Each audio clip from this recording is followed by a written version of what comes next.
आप देख रहे हैं Indian horror TV Ashok Kumar के साथ। तो दोस्तों, अक्सर हम अपनी ज़िंदगी में कुछ ऐसे कदम उठा लेते हैं जिसका हमें पूरी ज़िंदगी पछतावा रहता है। आज की कहानी ऐसे ही एक शख्स जिनका नाम राजेंद्र है। राजेंद्र अपने दोस्त अनुपम और शुभम के साथ अपना बर्थडे सेलिब्रेट करने के लिए एक ऐसी हवेली में जाता है जहां से उन तीनों की जिंदगी एक नया रुख ले लेती है और उन्हें वहां जाने का जीवन पर पछतावा होता रहता है। तो आइए बढ़ते हैं कहानी की तरफ। राजेंद्र, अनुपम और शुभम ये तीनों कॉलेज फ्रेंड्स थे और राजेंद्र की बर्थडे पार्टी का प्लान कर रही थी, इस बार कुछ हटके और इंटरेस्टिंग करने के लिए। इन सभी ने अपने गांव के बाहर स्थित जंगल में एक हवेली थी जो कि काफी वर्षों से बंद पड़ी थी। यह सभी वहां जाने का निश्चय करते हैं। घर परिवार सभी के सोने के बाद राजेंद्र अपने दोनों दोस्तों को लेकर और अपने बैग में केक, शराब इत्यादि स्मोकिंग वस्तुएं लेकर उस जंगल की तरफ अपनी बाइक से बढ़ने लगते हैं। बाइक पर तीनों दोस्त उस हवेली की तरफ बढ़े जा रहे थे। हवेली से तकरीबन आधी किलोमीटर दूर ही घना जंगल होने के कारण उन्हें बाइक रोकनी पड़ी। अब आगे का सफर उन्हें पैदल ही तय करना था। रात के 11 बज गए थे और सभी दोस्त अंधेरी रात में उस जंगल में आगे बढ़े जा रहे थे। टॉर्च की लाइटें उन्हें कुछ रोशनी प्रदान कर रही थी। वे सभी तकरीबन 20 मिनट से चले जा रहे थे, तब जाकर उन्हें कहीं वह हवेली दिखी। वे सभी उस हवेली के पास गए तो देखा कि वह एक बहुत ही पुरानी और जर्जर हालत में थी। उसकी दीवारों का पेंट और ईंटें अब बाहर निकलने लग गई थी, परंतु वह अब भी अपनी शान को बरकरार करे इतनी कड़ी धूप और वर्षा के मौसम में भी खड़ी हुई थी। सभी दोस्त उस हवेली के मेन गेट पर जाते हैं। दरवाजा तकरीबन 7 फीट ऊंचा था। वे सभी दरवाजा खोलते हैं। लकड़ी का दरवाजा होने के कारण चरचर की आवाजें उनके कानों को स्पर्श करती हैं। जैसे ही हवेली का दरवाजा खुलता है, हजारों की तादाद में चमगादड़ उन पर टूट पड़ते हैं। सभी दोस्त जमीन में नीचे अपने हाथों से अपने सिर को छुपाने लगते हैं। थोड़ी देर में ही वह सभी चमगादड़ वहां से निकल जाते हैं। सभी दोस्त हवेली के अंदर जाते हैं। हवेली के अंदर भी उन्हें कुछ वैसा ही माहौल मिला। सभी वस्तुएं बहुत ही पुरानी और जर्जर हालत में थी। अनुपम और शुभम अपने दोस्त का जन्मदिन बनाने के लिए वहीं पर हॉल में स्थित एक टेबल को साफ करने लगे। थोड़ी देर बाद ही टेबल को साफ करने के बाद उन्होंने वहां पर केक और शराब की बोतलें बिछा दी।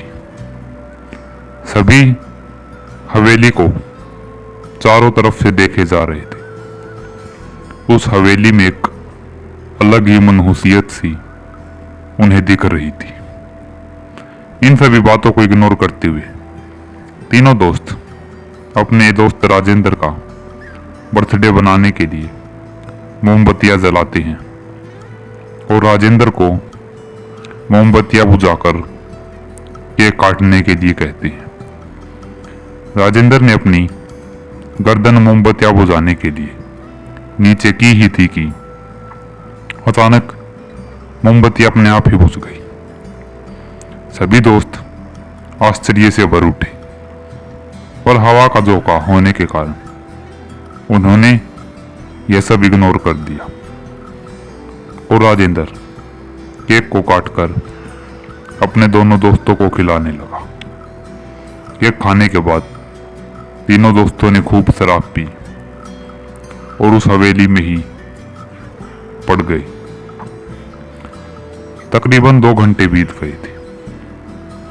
अब रात के 1 से 1:30 का टाइम हो गया था। अनुपम अपने कैमरे में यह सब रिकॉर्ड कर रहा था।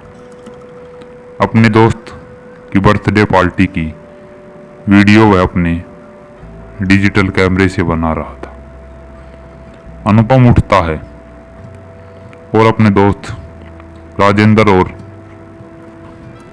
शुभम से कहता है, चलो दोस्तों, अब काफी देर हो गई है, 2 भी बजने ही वाले हैं, हमें घर चलना चाहिए।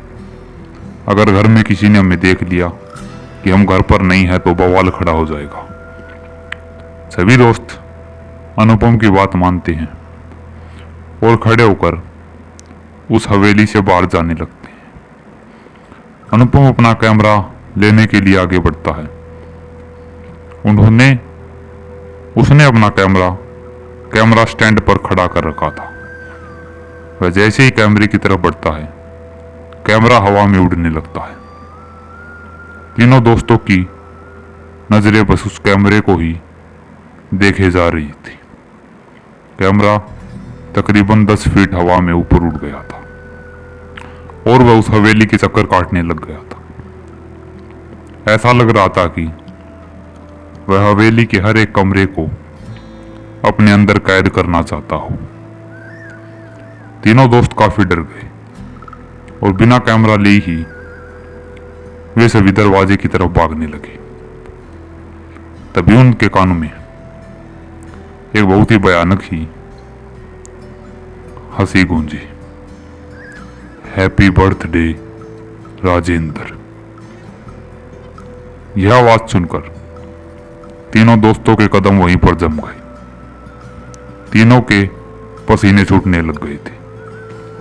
वे धीरे से पीछे मुड़ते हैं और देखते हैं कि पीछे एक सफेद साड़ी में एक औरत खड़ी हुई है, जिसके लंबे और काले बाल हैं।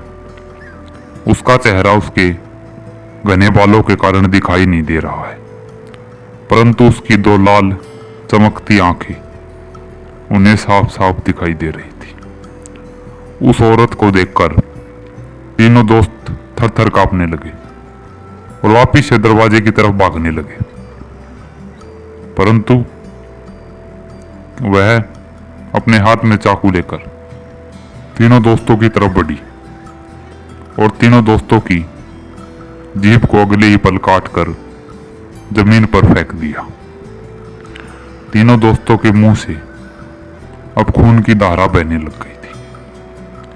अचानक वे तीनों हवा में उठे और हवेली से अगले ही पल बाहर जाकर गिर गए। अनुपम के सिर के पास ही उसका कैमरा भी आकर गिर गया। तीनों दोस्त वहीं पर बेहोश हो गए। अगले दिन जब इनके परिवार वालों को यह सब नहीं दिखे तो वे इन्हें आसपास के गांव और जंगलों में ढूंढने लगे। तब काफी तलाश के बाद ये तीनों दोस्त उन्हें हवेली के सामने पड़े हुए मिले। एम्बुलेंस को बुलाया गया और इन तीनों को अस्पताल में भर्ती कराया गया। इन तीनों की कंडीशन बहुत खराब थी। 2 से 3 महीने में ही ये अब नॉर्मल हो गई थी, परंतु पुलिस इनसे पूछताछ लगातार करती रही। जैसे ही पुलिस को अनुपम का कैमरा मिला तो उन्होंने उसमें देखा। उस कैमरे में उस हवेली के हर एक कमरे में लाश लटकी हुई थी और आज मानव कंकाल भी। सभी बहुत बुरी हालत में थे। हर एक कमरे में 2-3 कंकाल और लाशें पड़ी हुई थी और उस हवेली में एक बहुत ही भयानक चुड़ैल उस कैमरे में कैद हो गई। उस वीडियो को देखकर पुलिस वालों के भी हाथ पांव थर थर कांपने लगे। जब उन्होंने तीनों बच्चों के पेरेंट्स को यह सब बताया तो उनके पेरेंट्स के भी होश उड़ गए। और जब तीनों दोस्तों ने अपने साथ घटी वह घटना सुनी और उस कैमरे की वीडियो देखी तो उन सभी के दिल दहल गए। वह सभी ठीक तो हो गए थे, परंतु वे सभी अपनी बोलने की क्षमता हमेशा के लिए खो गए थे। अब उनकी आवाज हमेशा के लिए बंद हो गई थी। उनकी एक छोटी सी लापरवाही और नादानी ने उन तीनों के जीवन को बर्बाद कर दिया था। तो दोस्तों, आज की कहानी में बस इतना ही। यह कहानी आपको कैसी लगी? अगर अच्छी लगी हो तो वीडियो को लाइक, कमेंट और शेयर कीजिए। अगर आप भी ऐसी ही किसी जगह पर अपना कोई उत्सव बनाने की कोशिश कर रहे हैं तो कृपया सावधान हो जाएं और अपनी सुरक्षा का बड़ा ध्यान रखें। तो आज की कहानी में बस इतना ही। आप देख रहे हैं इंडियन हॉरर टीवी। जल्द ही मिलते हैं एक और डरावनी और खौफनाक कहानी के साथ।